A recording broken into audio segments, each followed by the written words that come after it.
Les fleurs dans la culture chinoise. La Chine, dans son désir de devenir le maître de l'Orient, s'est donné le nom de Zhonghua et appelle le peuple Han les Waren. Le caractère Hua dans Zhonghua a deux sens, briller et fleur. Il signifie donc littéralement fleur brillante.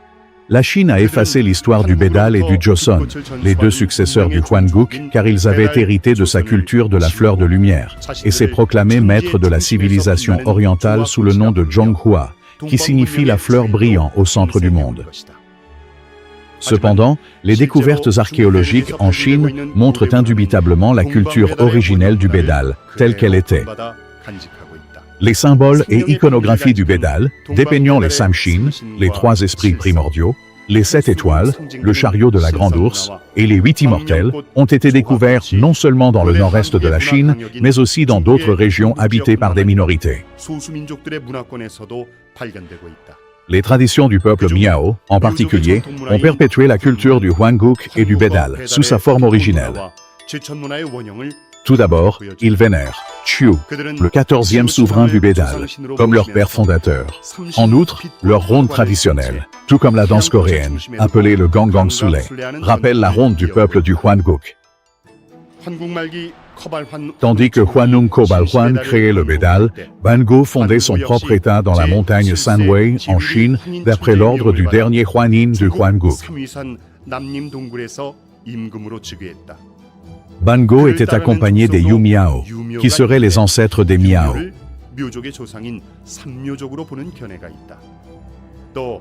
D'après le Shiji, Mémoires historiques, de Sima Qian, le roi Yao exila le peuple Miao qui vénérait Chiu, dans la montagne Sanwei.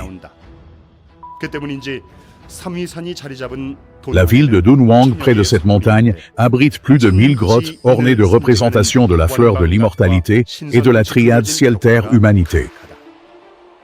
De nombreux dessins de magnifiques lotus ornent le plafond des grottes, et des fresques dépeignent des immortels tenant une fleur de lumière.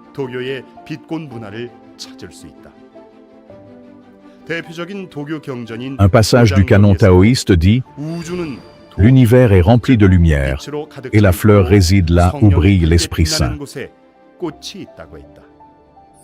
Dans le livre « Le secret de la fleur d'or », on peut lire « La fleur d'or symbolise la lumière. Quand votre corps est plein de pure énergie yang, cette fleur s'ouvre en vous. »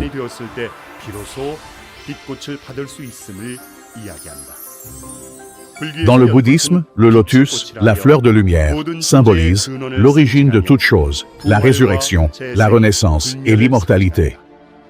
D'après le sutra de la guirlande de fleurs, l'univers est le monde du lotus, où cette fleur apparaît, puis répand sa lumière dans toutes les directions.